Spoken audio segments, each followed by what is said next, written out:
베드로후서 12장 14절에서 21절.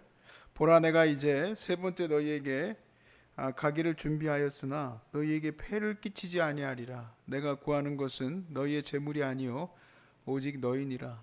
어린아이가 부모를 위하여 재물을 저축하는 것이 아니요 부모가 어린아이를 위하여 하느니라.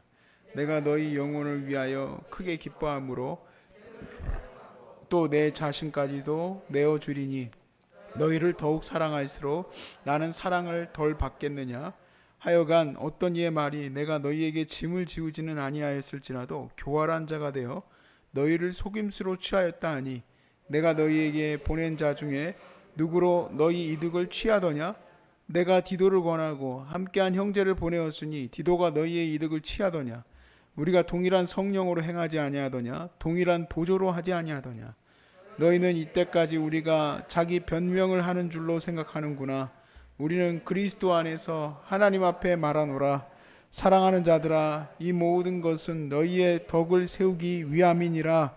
내가 갈 때에 너희를 내가 원하는 것과 같이 보지 못하고 또 내가 너희에게 너희가 원하지 아니하는 것 같이 보일까 두려워하며 또 다툼과 시기와 분냄과 당짓는 것과 비방과 수군거림과 거만함과 혼란이 있을까 두려워하고 또 내가 다시 갈 때에 내 하나님이 나를 너희 앞에서 낮추실까 두려워하고 또 내가 너희 죄를 지은 여러 사람의 그 행한 바 더러움과 음란과 호색함을 회개하지 아니함 때문에 슬퍼할까 두려워하노라. 아멘.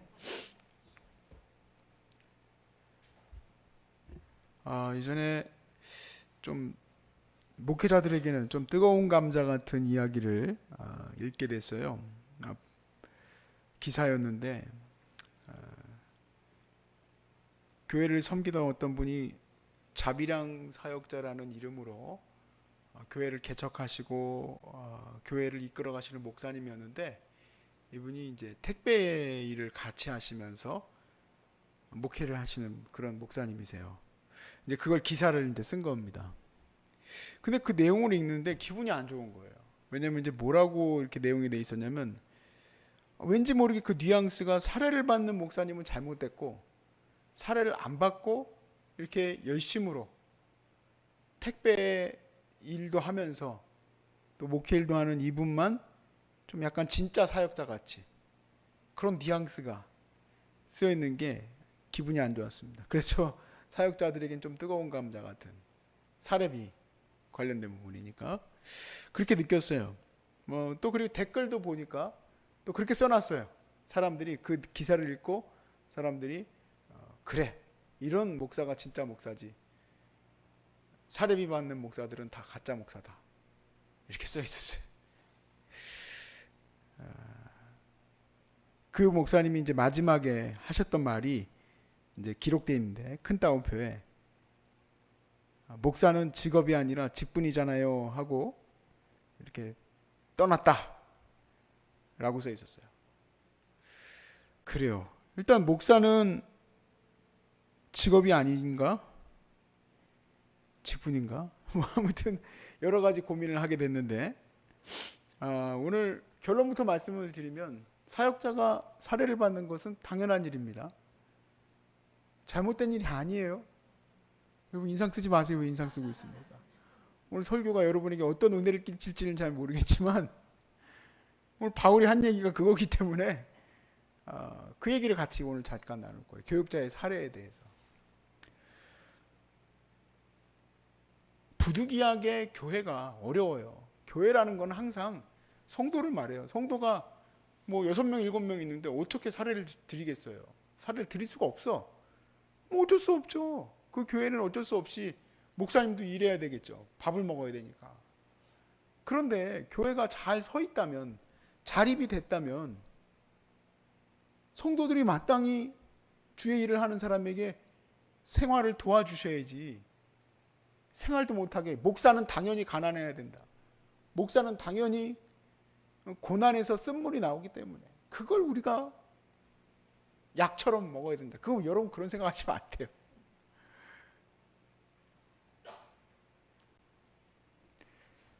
오늘 바울이 곤욕스러워하는 거는요, 사례를 안 줬기 때문에 곤욕스러워하는 게 아닙니다. 또 이 균형이 되게 지금 필요한데요. 오히려 바울이 지금 곤욕스러워하는 거는 사례를 안 받아서 곤욕스러워해요. 이 기사를 쓴 그 기자가 쓴 뉘앙스나 그분이 그렇게 실제 그렇게 얘기를 했을까 하는 생각도 드는데, 기자의 뉘앙스가 그랬겠죠. 목사가 사례를 안 받는 것이 참된 목사처럼, 또 그것이 바울이 했던 것처럼 생각하시면 잘못 생각하신 겁니다. 사도 바울이 사례를 안 받은 이유는 오늘 본문에서 얘기를 해요. 19절 말씀에 얘기를 하죠. 사례를 안 받은 것 때문에 지금 사실 오히려 고린도 교회의 이단 교사들로부터 공격을 받게 되는데, 왜 그렇게 했을까? 그 이유는 사도 바울이 덕을 세우기 위해서 그런 거예요. 사도 바울 생각에 그게 고린도 교회를 세워주는 일이기 때문에 한 거지, 사도가 직업은 아니잖아요, 직분이잖아요 하고 가려고 그런 식으로 뉘앙스를 하려고 한 게 아닙니다.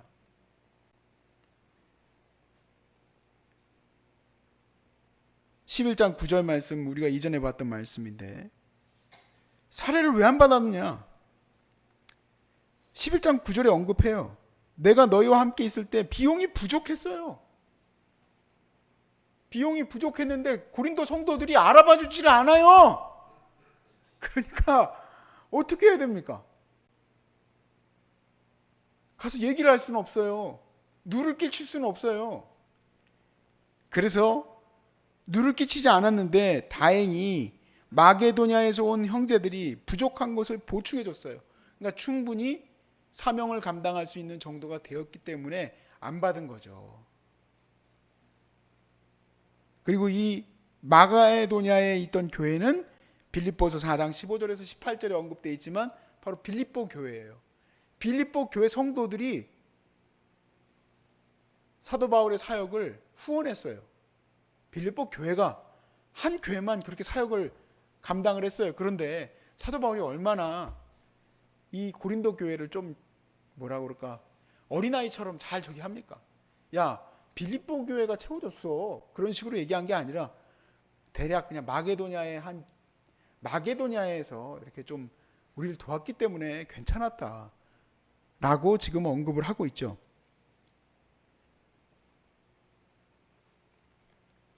오늘 본문의 14절에서 17절 말씀에 사도 바울이 이렇게 얘기해요. 보라, 내가 이제 세 번째 너희에게 가기를 준비하였으나 너희에게 폐를 끼치지 아니하리라. 폐를 끼친다는 말은 너에게 사례를 받지 않겠다는 얘기죠. 내가 구하는 것은 너희 재물이 아니요 오직 너희니라. 어린아이가 부모를 위하여 재물을 저축하는 것이 아니요 부모가 어린아이를 위하여 하느니라. 내가 너희의 영혼을 위하여 크게 기뻐함으로 재물을 사용하고 또 내 자신까지도 내어주리니 너희를 더욱 사랑할수록 나는 사랑을 덜 받겠느냐. 하여간 어떤 이의 말이 내가 너희에게 짐을 지우지 아니할지라도 교활한 자가 되어 너희를 속임수로 취하였다 하니, 야, 진짜 받아도 뭐라 하고 안 받아도 뭐라 하니 어떻게 하면 좋을까? 오늘 한 목사님이 그러더라고요. 어떻게 하다가 어떤 나이 많으신 목사님이 재혼을 하셨다는 얘기가 나왔어요. 이제 목사님들끼리 있으니까 그런 얘기 한 겁니다. 재혼을 목사님, 이제 나이 많으신 목사님이 재혼을 했는데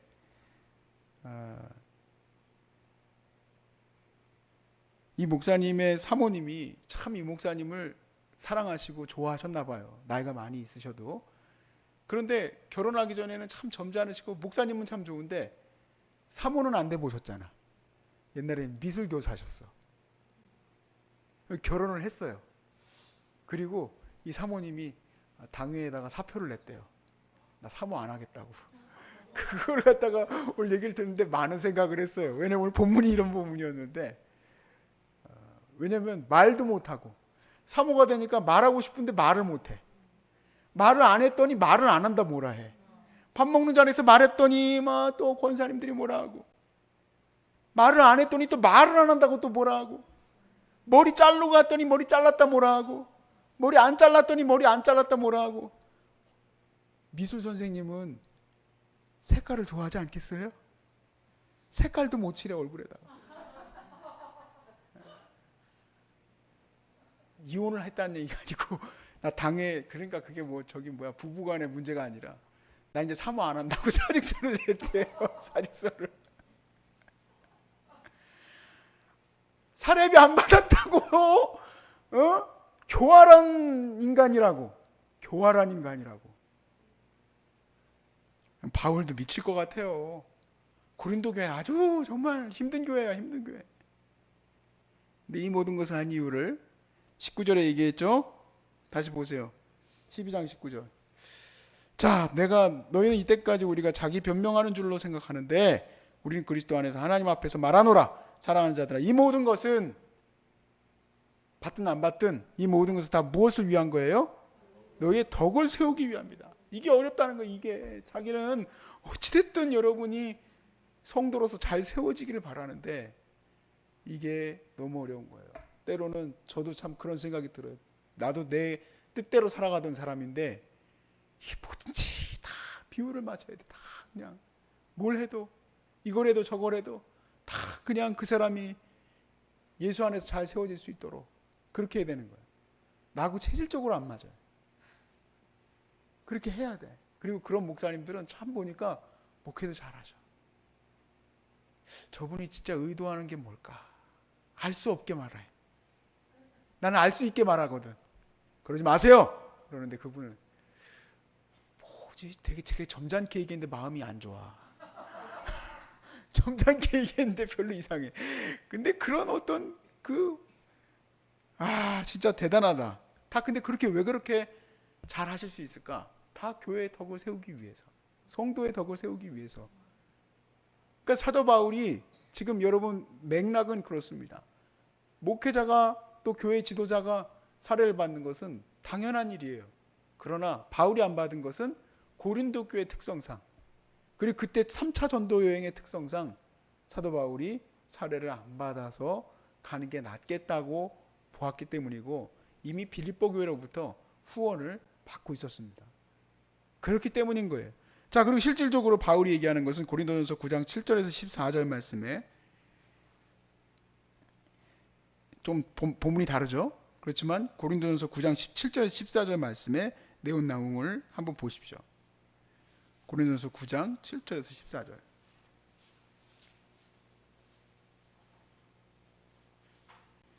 자연의 이치로 설명을 합니다. 자연의 이치. 누가 자기 비용으로 군복무를 하겠느냐? 누가 포도를 심고 그 열매를 먹지 않겠느냐? 누가 양떼를 기르고 그 양의 젖을 먹지 않겠느냐? 8절에서 율법에서도 말한다고 이제 설명을 합니다. 내가 사람의 예대로 이것을 말하느냐? 율법도 이것을 말하지 아니하느냐? 모세 율법에 곡식을 밟아 떠는 소에게 망을 씌우지 말라 기록하였으니 하나님께서 어찌 소들을 위하여 염려하심이냐? 오로지 우리를 위하여 말씀하심이 아니냐? 과연 우리를 위하여 기록된 것이니 밭 가는 자는 소망을 가지고 갈며 곡식 떠는 자는 함께 얻을 소망을 가지고 떠는 것이니라. 11절 말씀. 우리가 너희에게 신령한 것을 뿌렸은즉 너희의 육적인 것을 거두기로 과하다 하겠느냐? 다른 이들도 너희에게 이런 권리를 가졌거든 하물며 우리일까 보냐? 우리가 이 권리를 쓰지 아니하고 범사에 참는 것은 그리스도의 복음에 아무 장애가 없게 하려 함이라. 성전의 일을 하는 이들은 성전에서 나는 것을 먹으며 제단에서 섬기는 이들은 제단과 함께 나누는 것을 너희가 알지 못하느냐? 이와 같이 주께서도 복음 전하는 자들이 복음으로 말미암아 살리라 명하셨느니라. 아멘. 교회 교육자가 어디서부터 생활할 것을 얻어야 되겠습니까? 교회 교육자가 생활할 때에 도저히 교회 복음의 전파에서 생활할 게 안 나온다면 어쩔 수 없이 택배도 해야 되고 택시 운전도 해야 되고 야간 운전도 해야 되고 해야 되겠지만 여러분 그러길 바랍니까? 여러분 목사님들이? 그러시면 안 돼요. 목사님들이 복음 전하는 일에서 사례를 얻고 거기에서 생활할 수 있도록 해주셔야지. 그렇죠? 그렇게 해야지 마땅한 거예요. 물론 엄청나게 큰 교회 목사님들은 다행히 그 교회가 지금 한국 교회가 잘 세워져 갔기 때문에 조금 더 풍요롭게 설 수 있는지는 모르겠지만 대부분 교회는 안 그래요. 대부분 교회는. 여러분이 더 마음을 너그럽게 여겨주셔야 돼. 이 말은 왜 그러냐면 교회의 사역자의 사례비는 당회에서 결정을 합니다. 당회가 아직 조직되어 있지 않으면 교회가 그걸 결정해 주죠. 그런데 제가 이렇게 옆에서 보니까 당회의 분위기는 교회의 분위기예요. 어차피 장로님은 권사님 남편이고 권사님은 권사님들끼리 같이 모여있는 곳에서 나오는 여론이 있기 때문에 제가 보니까 결국은 교회가 가지고 있는 분위기가 당회의 분위기야. 교회의 당회의 분위기. 그런데 심지어 복음을 위해서 여러분들의 그런 어떤 믿음을 위해서 세우려고 힘을 쓰는 분들에게 마음을 쓰지 않는 사람들이 어디에다가 뭘 쓰겠어요.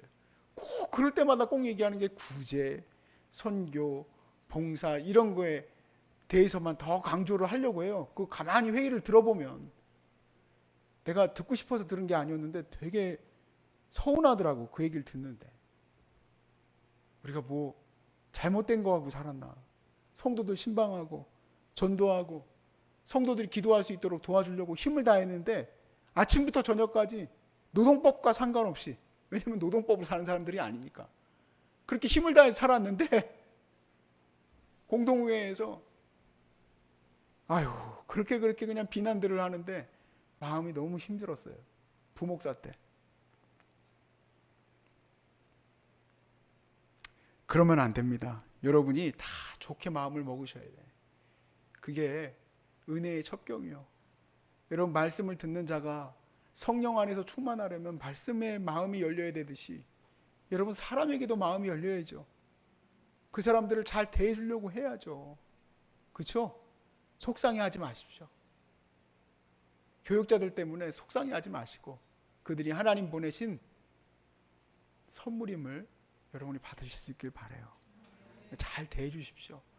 잘 대해주시는 것을 여러분이 그냥 흘려받는 것이 아니라 여러분이 다시 또 돌려받게 될 것이라고 저는 확신합니다. 예, 왜냐하면 이 모든 것들이 다 주님이 여러분에게 해주신 귀한 선물이기 때문에 그래요. 그러나 제가 지금까지 다행히 경험한 교회들은 다 하나같이 정말 성도들이 목사님들을 더 섬기려고 하고 따뜻하게 대하려고 하고 하는 것들을 제가 많이 보게 됐었어요. 그런 교회들이 참 좋은 교회, 따뜻한 교회. 그런 교회니까 당연히 어디에서 누군가 어려운 사람이 들어왔을 때는 또 따뜻하게 그 사람들을 세워주고 절대로 그냥 보내는 법이 없이 그렇게 아름답게 대하죠. 제가 잊을 수 없는 것이 하나 있었었는데 이런 분위기가 어디서 나올까 하고 생각해 봤더니 다 또 오히려 목사님으로부터 되는 것 같더라고요.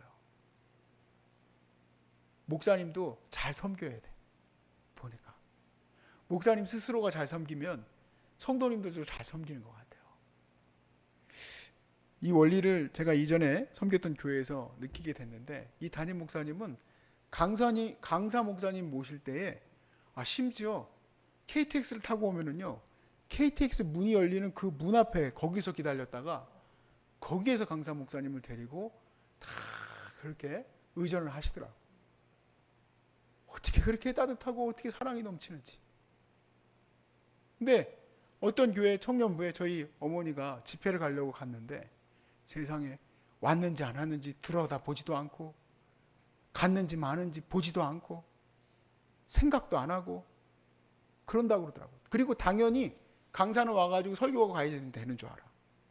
여러분 거기 가려면 노숙자들 하는 일들 다 내려놓고 자기 시간 내가지고 그 먼 강원도 어디까지 가가지고 산골짜기 가는지 어딘지도 알지 못하는 곳에 가가지고 그 영혼에게 복음 전한다고 가는데 그렇게 문전박대 돼가지고 기분이 좋아요 안 좋아요? 안 좋죠. 그래서 여러분의 사랑하는 교회들이 다 여러분으로 인해서 항상 사랑이 넘치고 섬김을 받고 섬김을 주는 그러한 교회들이 되시길 바라요. 교육자들이 살해받는 것은 당연한 일이에요. 그걸 무슨 뭐 사꾼이네 뭐네 이렇게 생각하지 마십시오. 그들이 받아야 될 것은 복음에서 받아야 될 것을 복음으로 받아야 될 것을 받아가는 거예요. 우리가 그렇게 얻는 것이 잘못된 것이 아니에요. 그것을 기쁨으로 나눌 수 있는 교회가 되시길 주의 이름으로 축복합니다.